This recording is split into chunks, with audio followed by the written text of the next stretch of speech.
আসসালামু আলাইকুম। Human rights tulip পুরস্কারে মনোনীত তুলিকে মির্জা ফখরুল ইসলাম আলমগীরের অভিনন্দন। মানবাধিকার সুরক্ষা ও গুম প্রতিরোধ অবদানের স্বীকৃতি হিসাবে নেদারল্যান্ডের মর্যাদাপূর্ণ হিউম্যান রাইটস টিউলিপ পুরস্কারের জন্য মনোনীত হয়েছেন মায়ের ডাক সংগঠনের সমন্বয়ক এবং ঢাকা 14 আসনে বিএনপির দানের শীষের প্রার্থী ও মানবাধিকার কর্মী সানজিদা ইসলাম তুলি। বিএনপির সহ দপ্তর সম্পাদক মোহাম্মদ মুনির হোসেনের স্বাক্ষরিত এক প্রেস বিজ্ঞপ্তিতে এই অর্জনের জন্য তুলিকে অভিনন্দন জানিয়েছেন মির্জা ফখরুল ইসলাম আলমগীর।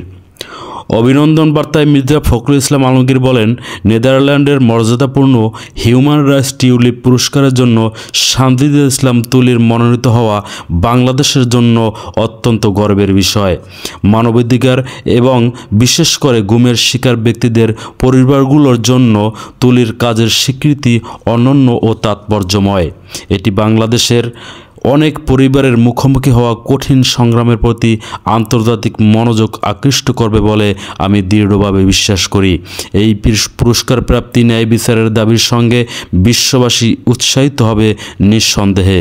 উল্লেখ্য যে নেদারল্যান্ডের সরকারের উদ্যোগে প্রতি বছর বিশ্বের নানা প্রান্তে মানবাধিকার রক্ষার বিশেষ অবদান রাখা ব্যক্তি ও সংগঠনকে এই আন্তর্জাতিক পুরস্কার দেওয়া হয়।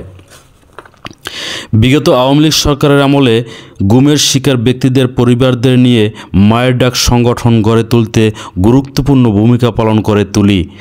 তার ভাই সাজেদুল ইসলাম সুমন ছিলেন 25 নম্বর ওয়ার্ড ঢাকা উত্তর সিটি কর্পোরেশন বিএনপির সাধারণ সম্পাদক। 2013 সালে বসুন্ধরা আবাসিক এলাকা থেকে তাকে তুলে নিয়ে যাওয়া হয়, এখনও তার খোঁজ পাওয়া যায়নি।